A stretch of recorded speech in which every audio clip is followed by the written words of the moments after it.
Он для меня идеальный москвич. Второго такого москвича я как бы никогда не встречал, никогда не видел. С ним было всегда интересно. Интересно спорить, интересно разговаривать. Асаркан был стихийный, самодеятельный, лично собою придуманный хиппи.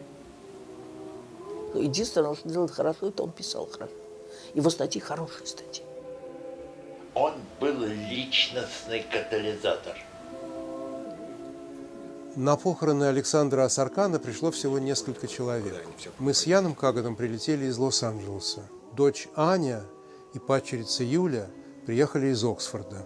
Остальные были местные. Музыковед Бетти Шварц, филолог Борис Покровский, лауреат Сталинской премии, строитель московского метро Ханаан Абрамсон и еще несколько друзей и знакомых по городу Чикаго, где Асаркан провел последние 23 года своей жизни. Это когда случилось? Это случилось в начале года, но... Асаркан – это загадка. В Москве он жил в районе Хитрого рынка, и его образ жизни отчасти напоминал образ жизни персонажей пьесы «На дне». Он спал за фанерной перегородкой в коммунальной квартире, у него никогда не было пальто, у него практически никогда не было денег. Каждый день у него заканчивался визитом в один из московских салонов, где он знал, что его накормят. Вторник у Йоэльса, четверг у Зиника, воскресенье у Яника и так далее. Все, что от него осталось, это несколько хорошо написанных театральных рецензий и тысячи, а может быть десятки тысяч открыток, которые он сделал сам, вырезая и выклеивая куски из газет и журналов. И эти открытки шли непрерывным потоком в разные адреса в разных странах. Сначала из Москвы, потом из Рима, а потом из Чикаго. Как говорил Остап Бендер, учение не создал, учеников разбазарил, мертвого Паниковского не воскресил. А после смерти Асаркана вдруг выяснилось, что в разных странах есть люди, которые считают встречу с ним одним из самых главных событий своей жизни. В чем же секрет его влияния?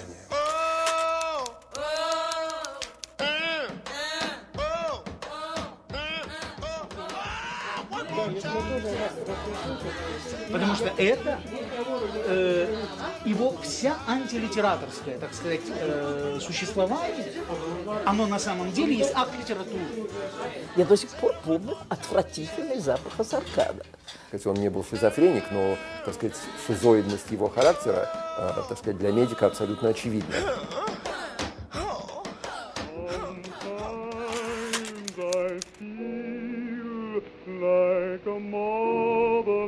В 1930 году, в год рождения Асаркана, Совнарком принял решение о создании исправительно-трудовых лагерей под управлением организации, которая называлась ГУЛАГ.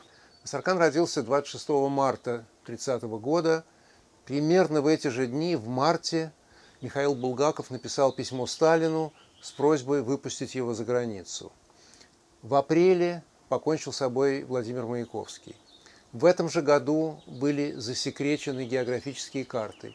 В опубликованные карты специально вносились искажения, чтобы запутать шпионов. Мама моя и мой папа снимали одну комнатку по Казанской дороге в дачной местности, которая называлась Удельная. Там же в Удельной снимали мамины добрые знакомые Асарканы. Но так как они вместе были из Польши, и моя мама, и эти Асарканы, то, естественно, они тянулись друг к другу, у них были какие-то общие интересы. Маме было уже лет под 50, а папе и того больше, когда они родили этого мальчика Сашу Асаркана. И он был такой забалованный ребеночек, у которого абсолютно все было. Мы сидели, пили чай, и входит этот Саша маленький и говорит: знаете, кто я? Мы говорим: нет, не знаем. Он говорит: я Парей Безумович Таракан, Шурей Наумович Асаркан. Ведь дело в том, что его родители арестовали и, по-моему, расстреляли обоих. Вот этого я совершенно не знаю. Да. Родители он никогда не рассказывал. В этом все дело, что сначала отца, потом маму забрали. А он был еще совсем маленький, ему было лет 14 или 15, что-то в этом роде. Человеческая память, как мы знаем, несовершенна, особенно когда речь идет о событиях полувековой давности. Сашин отец был членом еврейской социалистической организации «Бунт» и умер в тюрьме, когда Саше не было и года, поэтому на даче в Удельной Матусовская его видеть никак не могла. Мать же его арестована не была и умерла своей смертью в 1943 году, сразу после возвращения из эвакуации. Во-первых, отец был из Астрахани. Это мне Саша говорил. А вовсе не из Польши? Нет, конечно. Отец был из Астрахани, и отсюда фамилия. Асаркан. Астрахан? Да, Астрахань, Асаркан. Вот в чем дело. Никакой связи с действительностью здесь нет. Вот это уже выдумки Ельцы. Откуда происходит фамилия? Они были, восточноевропейские евреи. Его отец был в Бонде, как Витя Йольс, мне сейчас сказали, его посадили за мелкое. Он где-то в торговле занимался, его посадили за мелкое, он умер в тюрьме, Сашин отец. Он умер в тюрьме, умер он от диабета. Видимо, не давали инсулина или чего-то там еще, но, скорее всего, именно инсулина. А он был арестован по политической линии? По политической. Партия коалиционная, она называлась. Это был отсек Бунда. Он был там чуть ли не первым лицом. Партия эта уже распалась, к 30-му году ее не было. Но, тем не менее, так же, как и на Украине, в это время подбирали всех, кто как подозревался в национализме, также загребли его в Москве. Стишок, который цитирует Евгения Акимовна Матусовская, «Парей, Безумыч, Таракан, Шурей, Наумыч, Асаркан», немного напоминает стихи капитана Лебяткина, а Достоевский, как мы знаем, был любимым писателем Асаркана. Крайне маловероятно, что Евгения Акимовна сочинила этот стишок сама. С другой стороны, она первый раз прочла мне его много лет назад, и я тогда сразу позвонил Асаркану в Чикаго, и Асаркан отрекся от всего. Он отрекся от дачи, от Удельной, от Матусовской и от стишка. Те, кто знали Асаркана, понимают, что его отречение ровным счетом ничего не значит. Оставшись сиротой, 15-летний Саша бросился в водоворот московской театральной жизни.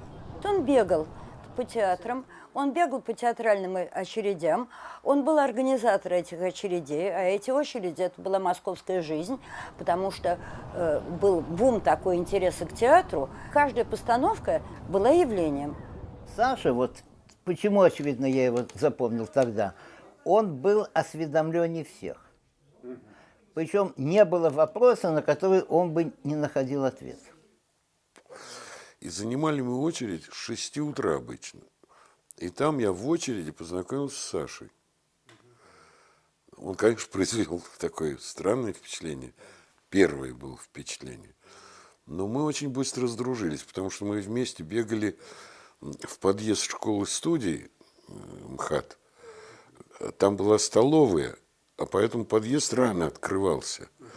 Все замерзали и бегали туда греться. Там батареи, значит, были в подъезде. И Сашка, естественно, бегал греться, поскольку он ходил в одном костюме зимой. У него не было пальто. Он был совершенно нищий человек, у которого не было работы, который перебивался где-то, там какие-то заметочки, что-то писал, брался за любую работу, негритянскую работу. Потом, я знаю, он делал довольно много за других, потому что он писал-то очень хорошо. Легкое перо такое, хорошо писал, вообще умница был, умница, с ним было безумно интересно. 14 лет пацан попал в тюрьму, в одну из камер номер 48. Вот бедняга, 14 статей предъявлено ему.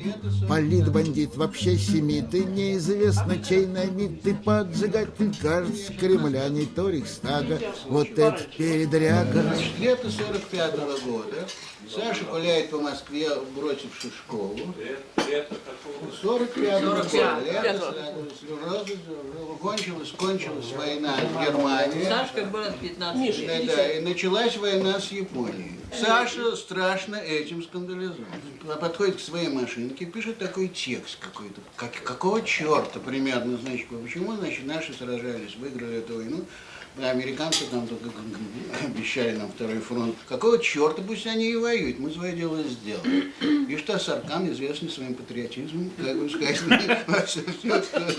он берет телефон, тогда еще у нас были телефоны, и по этому первому попавшемуся адресу посылает эту первую свою, еще не художественно не оформленную открытку. А получатель этой открытки тут же немедленно бежит куда надо и отдает Губуху немедленно. Там большое волнение, потому что, наконец, какой-то предмет. В этом абстрактном мире, в котором нет никаких вещдоков, нет появился некий вещдок, открытка. Организована группа по выяснению автора, кто это такой. Группа работает примерно года 3 и находит его. И посадили. Они же его посадили за эту открытку. Первый. Он сидел за дело. За реальное дело. Почему? Так, у него не было машинки тогда никакой.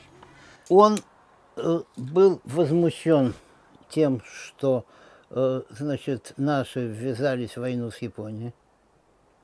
И написал своему приятелю, в том-то и дело, что приятелю, написал своему приятелю открытку, где были такие слова: американцы, которые видели кровь только тогда, когда брились,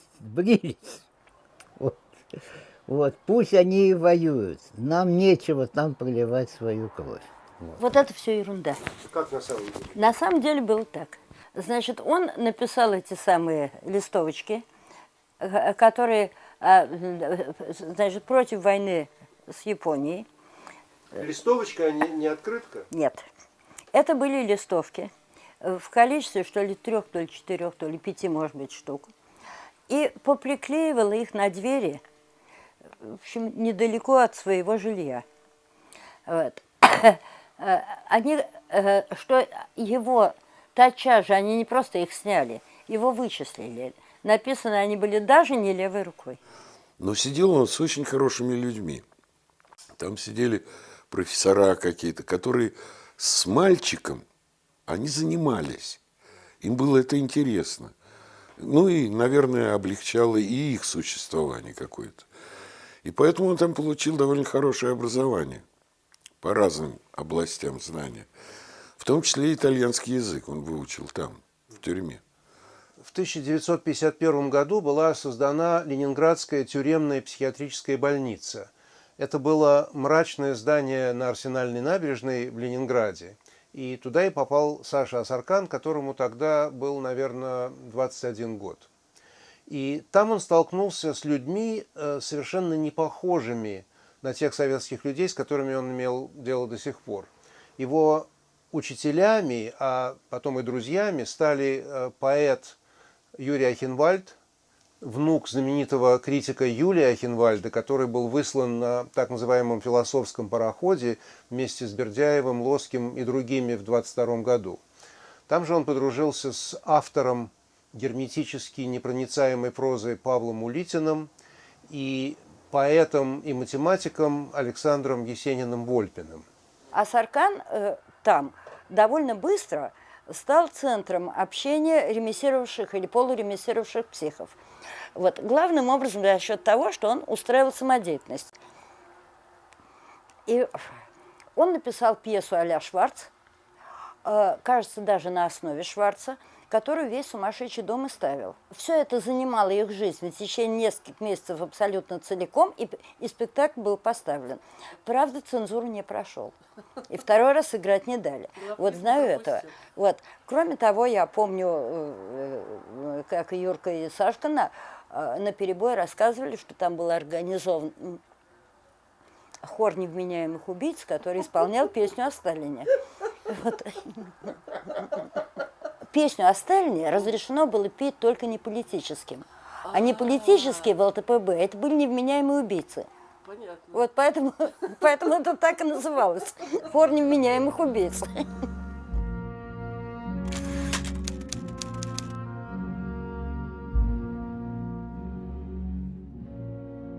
В 1953 году умер Сталин, и почти сразу же в этой тщательно закупоренной цивилизации стали появляться пробоины и щели. В 1956 году на 20-м съезде партии Хрущев произнес свою знаменитую речь о культе личности Сталина. Речь была тайной, но она оставалась тайной всего несколько часов. В этом же году, включив радио, можно было услышать голос Ива Монтана, поющего о Париже. А вскоре Ив Монтан приехал и сам.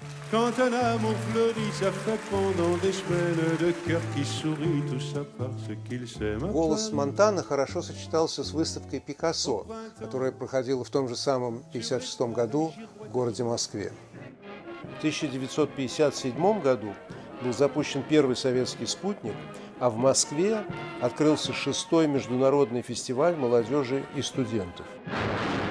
Этот фестиваль по своим последствиям для местной культуры можно сравнить только с высадкой английских пуритан на скалу Плимут в Бостонском заливе в 1620 году. Фестиваль был как ураган, который сорвал крышу.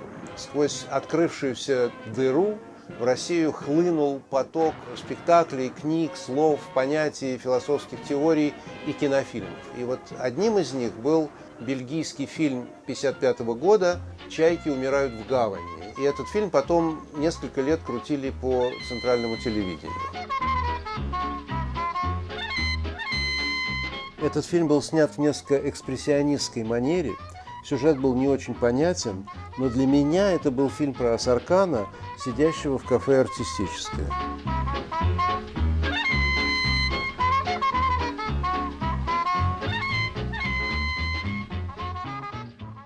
Мы получили от Сашки, мне кажется, письмо, что он просит его не тревожить, к нему не ходить и ему не звонить, потому что он заперся у себя в конуре и намерен умереть посредством голодовки. Ну, естественно, первое и единственное действие, которое за этим последовало, мы собрали всякой еды и туда поехали. А в письме было какое-то объяснение, что произошло? Вот теперь, Вадик, я не помню, было ли оно в письме, но причину я знаю совершенно точно. И причина, видимо, была от него. Никто иной эту причину объяснить не мог. Ну, из-за Вики.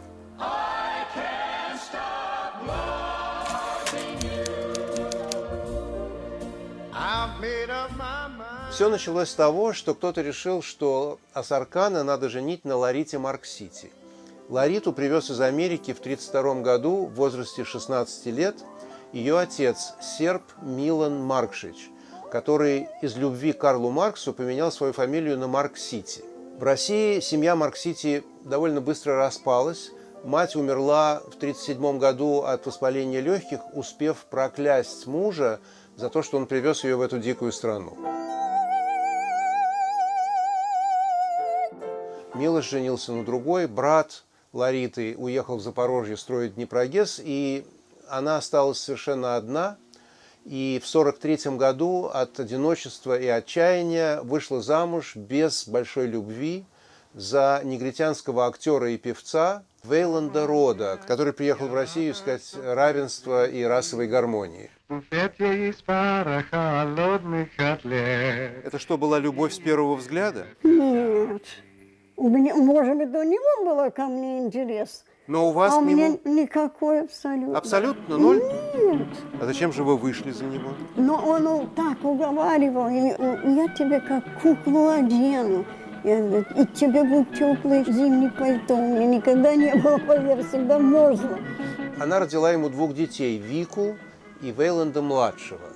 Вейланд-старший умер от аппендицита в 1952 году. К моменту знакомства с Асарканом Ларита жила в крохотной комнате в коммунальной квартире в проезде художественного театра. Это было прямо напротив легендарного кафе, созданного в 1903 году и названного артистическим, благодаря стоящему рядом МХАТу. В 90-е годы кафе приобрел швейцарский бизнесмен Дольф Михель.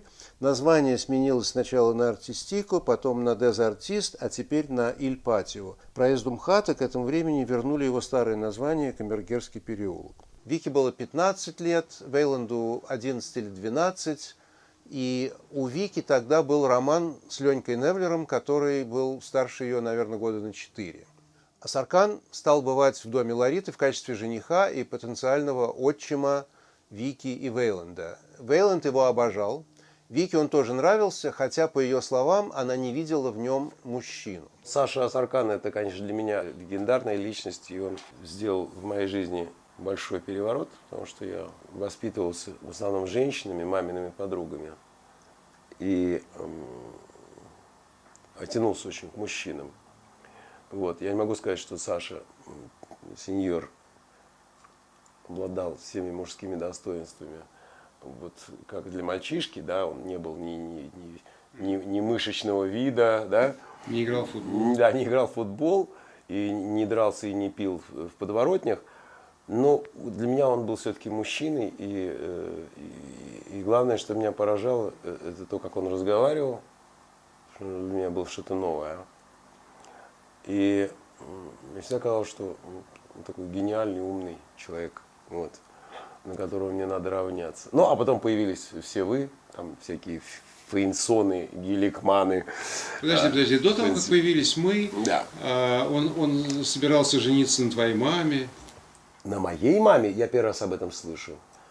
Это значит, от меня скрывали очень. Но мое отношение к нему не изменилось бы в худшую сторону, даже, может быть, наоборот. Какое-то время позже, как мне казалось, он имел какую-то благосклонность к моей сестре, мне так казалось. Вика, которая отказалась участвовать в этом фильме, рассказала мне, что Асаркану как-то подарили новые брюки.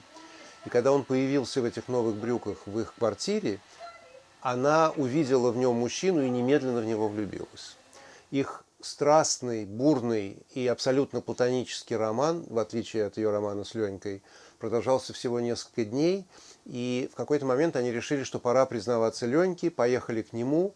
Асаркан остался на улице курить, а Вика пошла наверх признаваться. После нескольких пачек шипки Асаркан понял, что она уже не вернется. Простоял там до утра, а потом пошел домой и напечатал то самое письмо Айхенвальдам, в котором сообщил, что жить он больше не хочет. Юрка и Вавка, как мы знаем, приехали и спасли его от голодной смерти, но сердечные раны так быстро не заживают, и Асаркан переселился в кафе «Артистическое» за столик у окна, через которое можно было наблюдать за Викиным подъездом, и просидел там много месяцев. Там я с ним и познакомился.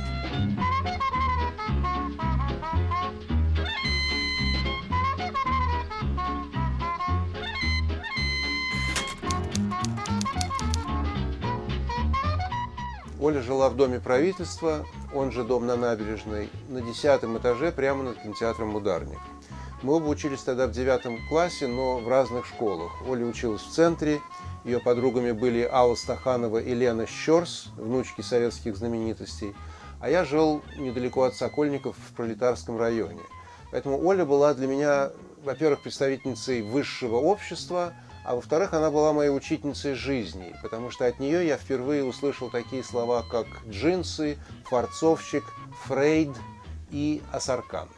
У меня была такая тетя, мамина сводная сестра, ее звали Лена Строева. Она такая была известная женщина в Москве, диссидентка.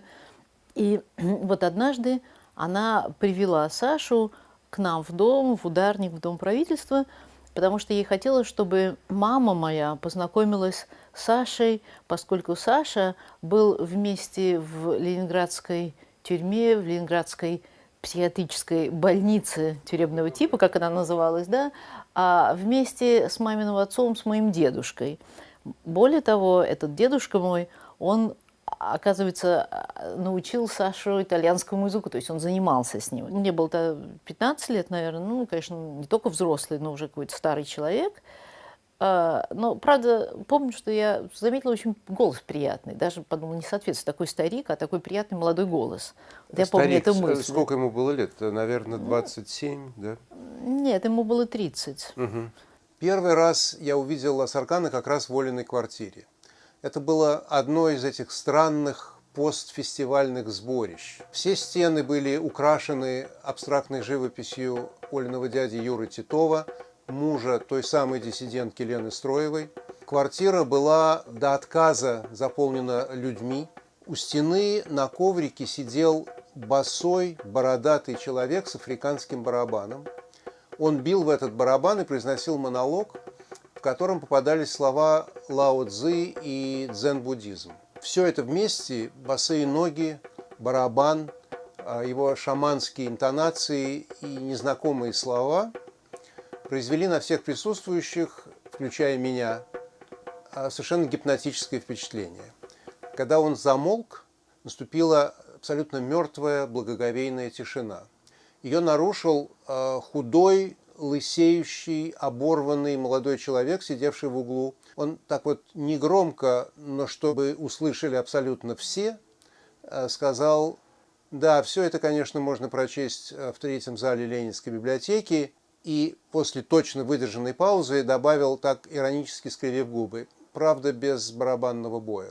После чего он повернулся к сидящему рядом с ним молодому человеку и сказал: пошли отсюда. Они встали и стали быстро пробираться к выходу, переступая через сидящие и лежащие на полу тела. Как выяснилось, это и был Шурей Наумыч Асаркан, Парей Безумыч Таракан. Так называемый колледж Асаркана, где довольно скоро очутился и я, состоял из нескольких молодых людей от 15 до 25 лет, для которых общение с Асарканом стало альтернативой каким-то другим конфликтным отношениям с родителями, с друзьями, со школой или вообще с советской властью. Почему он окружал себя детьми? Я думаю, что он чувствовал свою потенцию или реализовал свою умственную потенцию с детьми более легко, чем со взрослыми, потому что от детей он не чувствовал никакого, то, что говорят, threat, никакой угрозы, так сказать, умственной, никакого не могло возникнуть, опять то, что говорят, challenge. И поэтому, так сказать,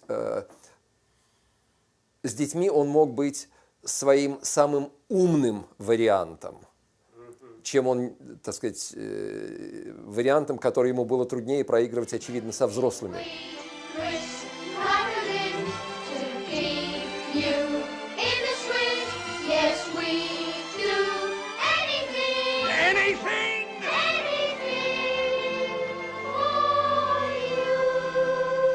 To work then. No argument, man. There's fine pickings in the street. Get out and earn your keep.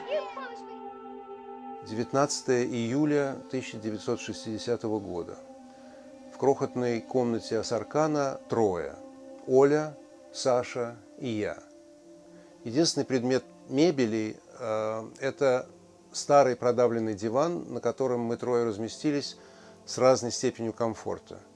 Остальное пространство пола занято огромными стопками итальянских газет и блоками сигарет «Шипко». Разговор начинает Асаркан.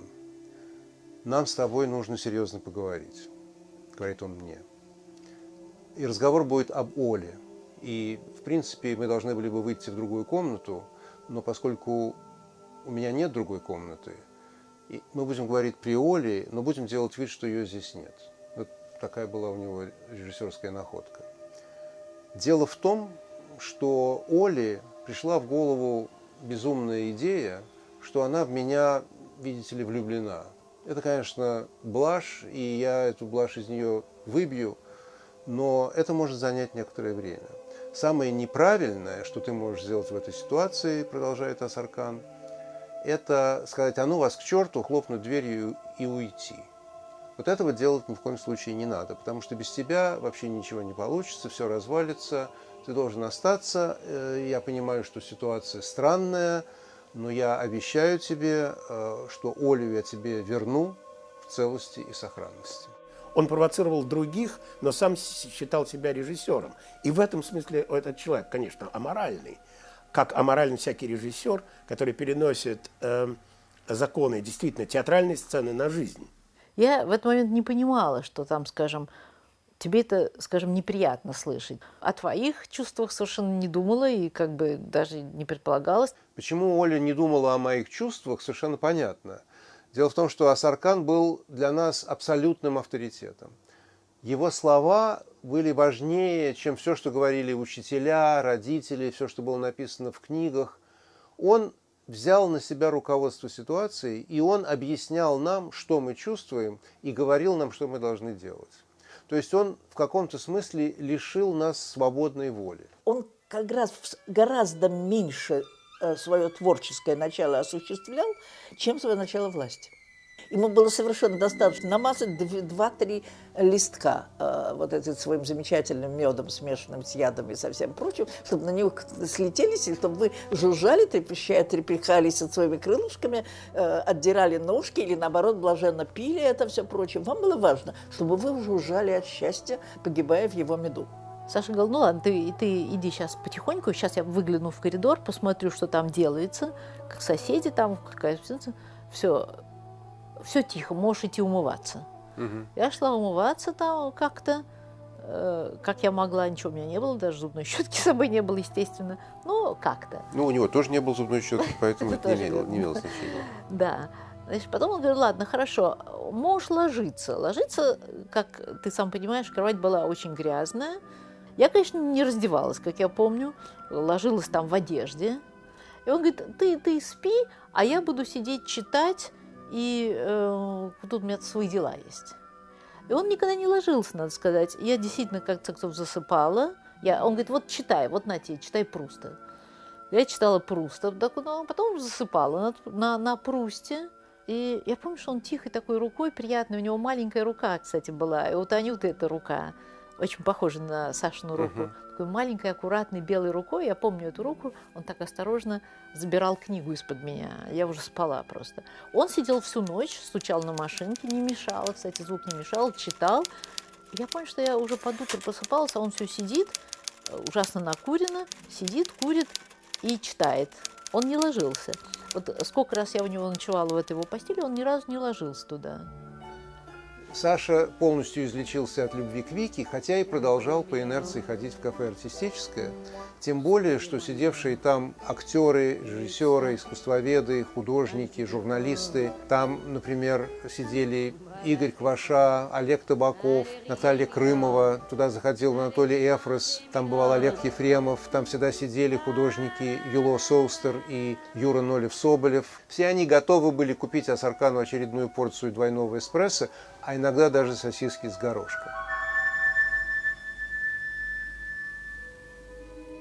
Тем временем Оля окончила педагогический институт и вышла замуж за архитектора Генриха Давыдовича Константиновского, который был старше ее на 33 года. Он был автором фонтана «Дружбы народов» на ВДНХ. Брак этот был неудачный и довольно быстро распался, но в результате родилась дочка Юля. И вот тут-то в Олиной жизни снова появился Асаркан. Саша стал ко мне регулярно приходить, регулярно со мной гулять с Юлей с коляской и даже ходить с Юлей с коляской в поликлинику.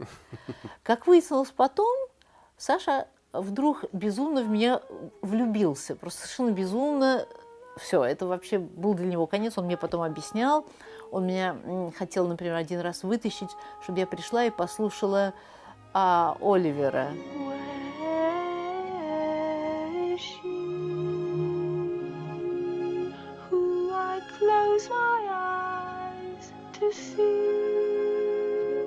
Я чуть сопротивлялась, мне не хотелось никуда идти. И он мне описывал, как я уронил монету в будке телефонной, и вот рукой по грязному, заплеванному полу я шарил, чтобы найти эту монету, и вот молился, чтобы эта монета нашлась.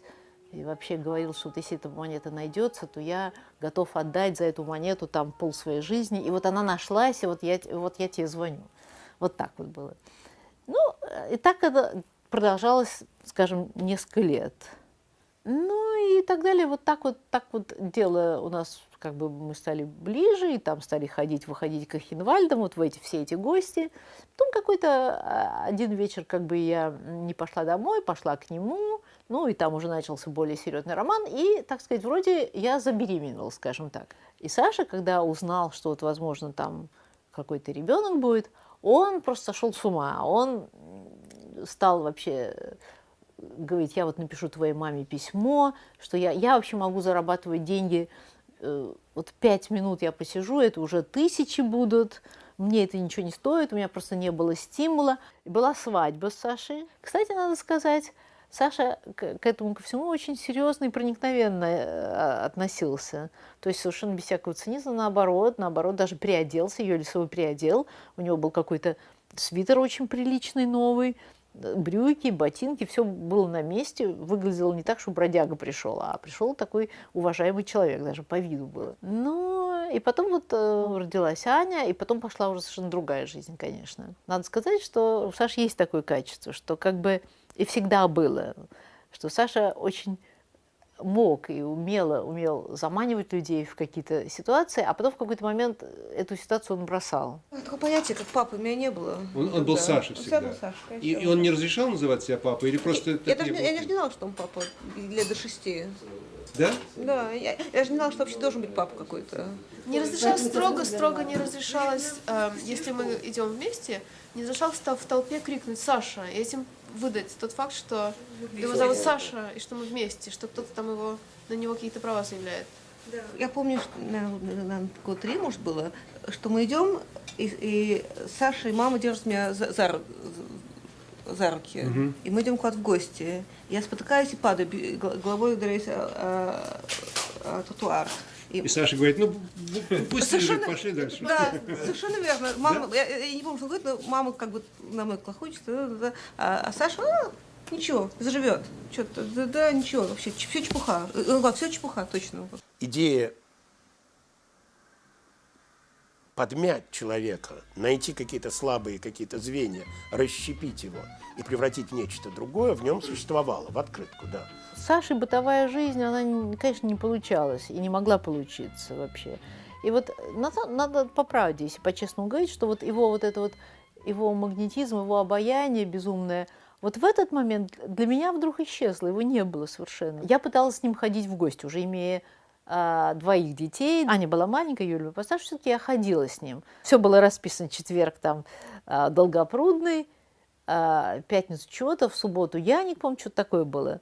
И я заметила тоже, что, например, я так злобно отмечала, что на самом деле в каждом доме он говорит одно и то же. И когда я пыталась тоже что-то его как бы с ним говорить или что-то его упрекать, он мне всегда говорил: ну, понимаешь, ты вот говоришь со мной, ты думаешь, что ты говоришь с каким-то человеком, а ты ошибаешься, никакого человека перед тобой нету. Меня нету, я не существую. Как личность я не существую. По психиатрии у меня был такой диагноз, чуть говорил. Действительно, у меня распад личности. У меня личность давно распалась, личности у меня нет никакой, поэтому все, что ты говоришь, это относится к личности.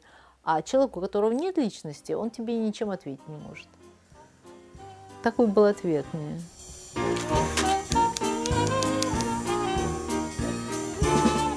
Нет, он, конечно, был очень российский человек, абсолютно российский человек, и с судьбой российского человека, а вовсе не с судьбой западного человека. И прежде всего, конечно, с умом абсолютно, конечно, российским совершенно, и с поразительным, конечно, и со словом, и с чувством слова, конечно, врожденным, этому научиться нельзя. Большая трагедия Саши была, что он не мог жить в перестройке. Он это бы так любил. Он это был сам перестройка. То есть это он как-то к этому готовил нас. И все, что было потом, когда они каждую неделю в Оганке, в московских новостях и так далее рассказывал, это ведь все эти вещи, которые он до этого мне рассказывал и всем рассказывал. То есть он сделал большую ошибку, уехал? Я не знаю. Его положение в разы было непростое все-таки. Когда началась массовая эмиграция, друзья говорили Асаркану: вот ты всю жизнь повторял стихи Есенина-Вольпина, а когда пойдут свободно поезда, я уеду из России навсегда. И вот теперь поезда пошли. Почему ты не едешь? На это Асаркан отвечал следующее: я вот уже 3 года всех спрашиваю, где находится Калининское отделение милиции, и ни одна собака мне не хочет сказать, как я могу взять оттуда справку, если я не знаю, где оно находится. Но даже если я каким-то чудом найду это отделение, дальше начинается самое трудное, потому что надо внести 40 рублей, а где я их возьму? В общем, было понятно, что ехать он не хочет. Друзья, тем не менее, нашли Калининское отделение милиции и внесли за него 40 рублей.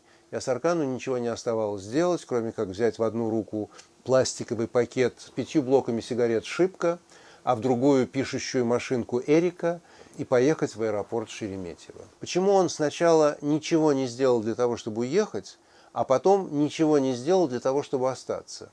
Дело в том, что у него был такой тезис: надо плыть по течению. Это была такая жизненная установка, почти буддийская в каком-то смысле, поэтому, когда его сравнивают с хиппи, в этом есть некий смысл. Не надо делать ничего, что может нарушить плавное течение потока жизни. По-моему, он обозлился на меня раз, когда я пришел в кафе «Молочное» и совершенно рассвирепев обслуживание, которое там было, начал требовать жалобную книгу. И он мне через несколько дней прислал статью, которую он опубликовал где-то, и там было, и подчеркнул, ну что-то там было сказано, вот как не надо себя вести, вот не надо там каким-то занудным голосом требовать жалобную книгу. Там была большая очередь, и пришли какие-то мужики и вперлись без очереди. А я на них кинулась, как советская стерва. И вот тут я от него получила, что нельзя себя вести так, как все они себя ведут. Лучше вот тише, так сказать, сидеть в уголке и не показываться, авось не заметит. Надо лежать, быть как можно тише и незаметнее.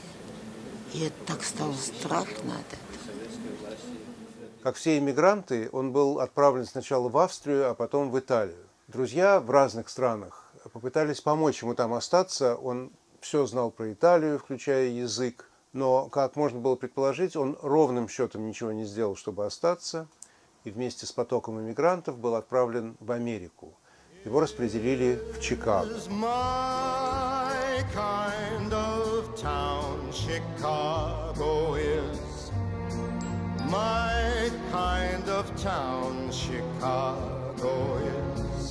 Он немедленно пустил там корни и стал изучать этот город с дотошностью ему присущей. Раз я здесь живу, значит, я должен знать эту землю, ее историю, ее дома. И он как-то мгновенно все ее выучил. Во всяком случае, в 1991 году, когда я у него оказался, я уже перед собой имел классного гида по Чикаго. He had an encyclopedic knowledge of every feature of Chicago life, every school of architecture, every historical and architectural development. He pointed out with great enthusiasm, and assuming that as English continentals we would have no idea about various factors of American popular living. Very often he was right to assume that. I think that it would be difficult to find somebody whose knowledge of American life in its Chicago expression was as detailed, as encyclopedic as Sasha's.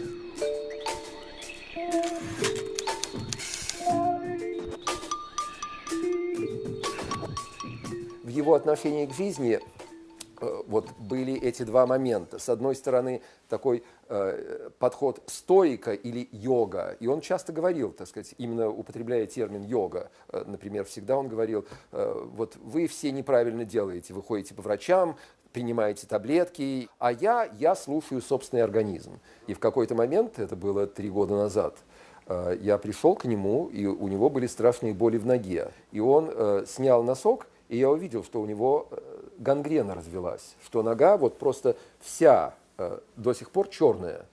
Я сказал ему: Саша, значит, вот ситуация такая. Завтра я уезжаю в Грецию. Через неделю вы умрете от заражения крови, если вы сейчас же со мной не пойдете в больницу. И благо, что больница у него, в которой он и умер, находится всего в 1,5 блоках от его дома. Мы тут же с ним пошли в больницу, и его тут же взяли и тут же ночью положили на операционный стол и отрезали ему полступни. Все молодые друзья Саши, у всех большие проблемы. Нельзя лечить зубы. Нельзя лечить, чтобы это ни было. Нельзя, да, но зубы — это особенно такая отдельная категория. Понадобилось 30 лет жизни на Западе, чтобы исправить все то, что мне устроил с зубами Асаркан, потому что лечить что-либо было вредно. Он от всего отказывался, от всего, от чего можно было отказаться. И я думаю, что главным образом потому, что он считал для себя невозможным кого-нибудь о чем-нибудь просить. В один момент Очень интересно, вот в тот момент, когда у меня шли с ним, так сказать, споры по поводу его переезда из второй квартиры в третью, когда он, так сказать, кричал на меня, что вы хотите вогнать меня в могилу, зачем вы это все делаете, я сказал ему: Саш, вы знаете, зачем я это все делаю? Он так на меня посмотрел и сказал: зачем? Я сказал: Саш, потому что я люблю вас.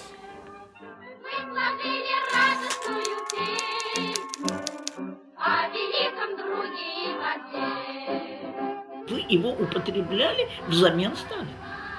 Взамен Сталина? Конечно. Да и входит он в вашу жизнь, когда Иосиф Виссарионович помирает. Человек безумно честолюбивый, необыкновенно властолюбивый, одаренный безусловными способностями, достаточными для того, чтобы прожить честно, нормально, с уважением к тебе и так далее, но никогда не способный этим удовлетвориться. Наверное, кому-то, то есть наверняка даже казалось, я даже знаю людей, которые считали, что, как сказать, он мог бы сделать карьеру, такую, так сказать, не партийную, конечно, но мог бы быть преуспевающим, либеральным, так сказать, журналистом в хороших изданиях, где он и сотрудничал, где его ценили, но он всегда существовал отстраненно.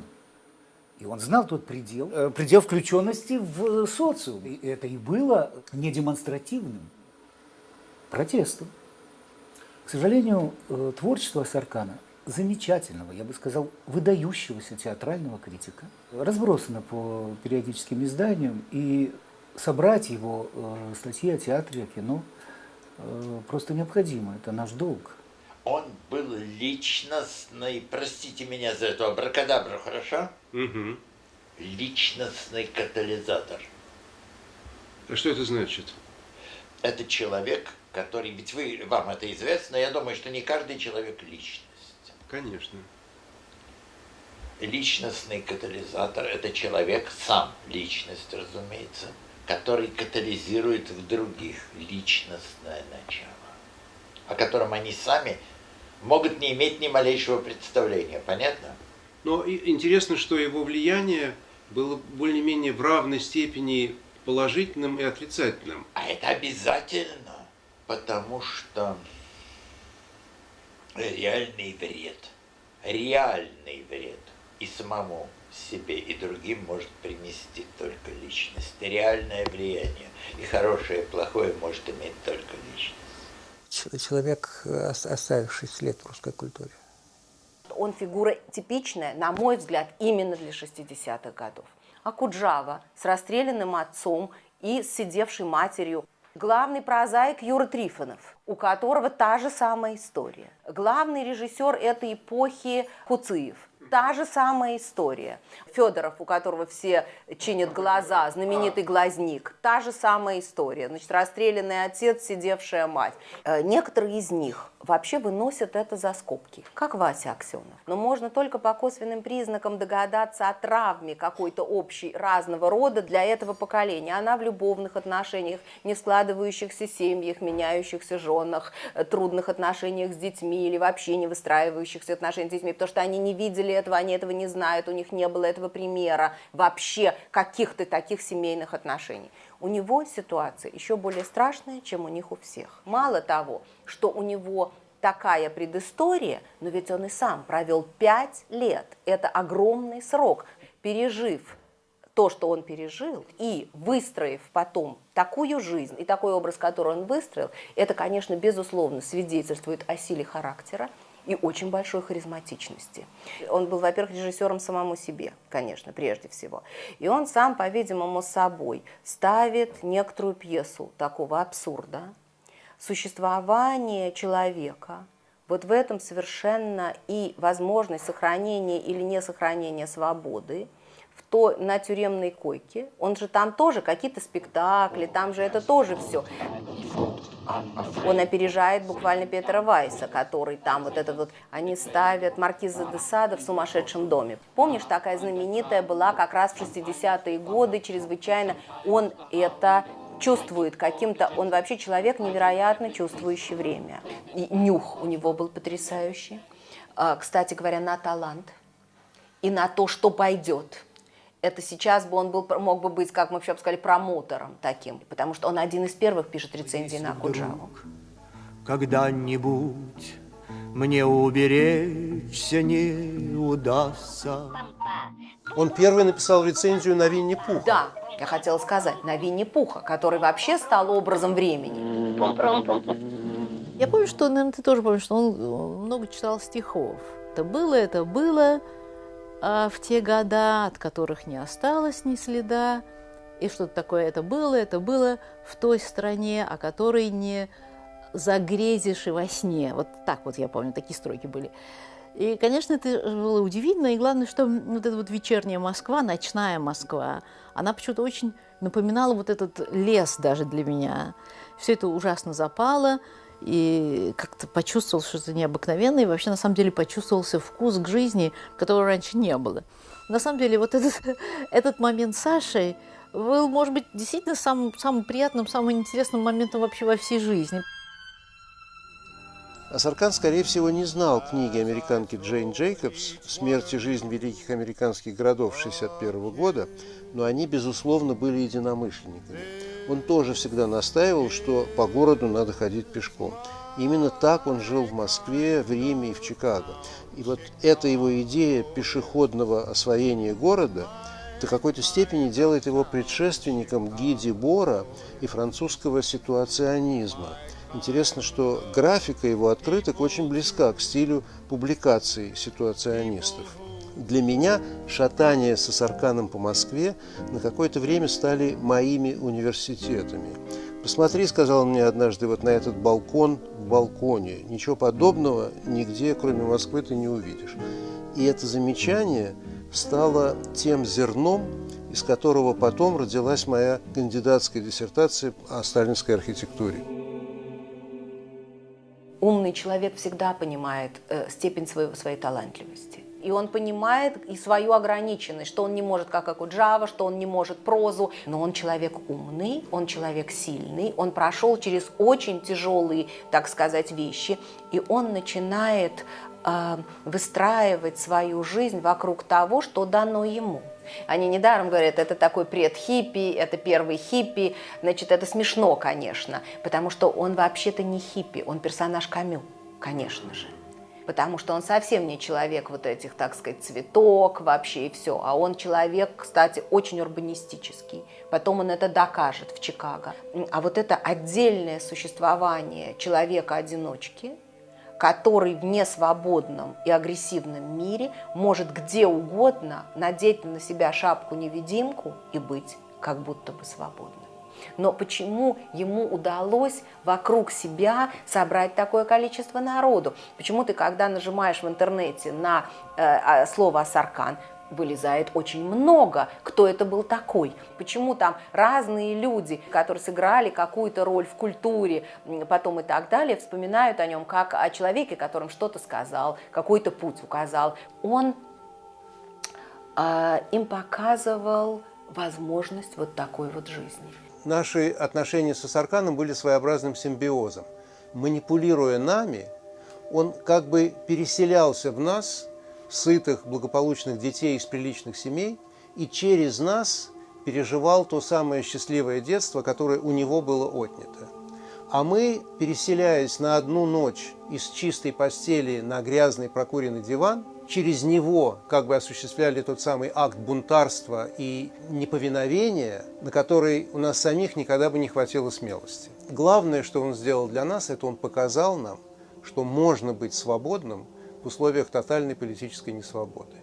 Ему не нужна была проповедь Лао Цзы с барабанным боем или без него, потому что сознательно или бессознательно он всегда следовал его главной заповеди: кто не борется, того невозможно победить.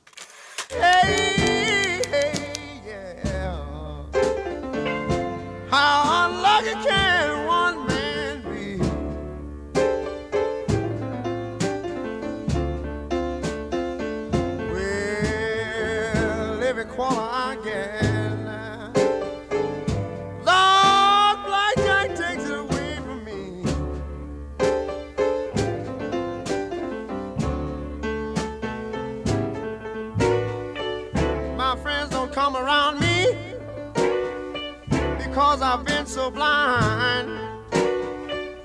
I can't even borrow a nickel.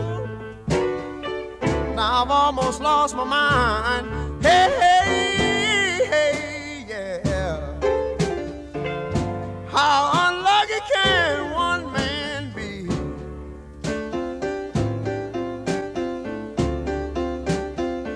Well, every quarter I get, Lord, blackjack takes it away from me.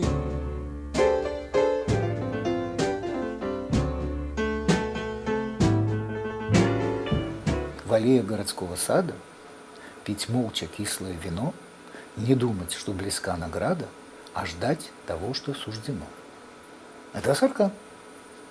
Чего же ты никогда не знал? Никогда не слышал. Еще раз можно?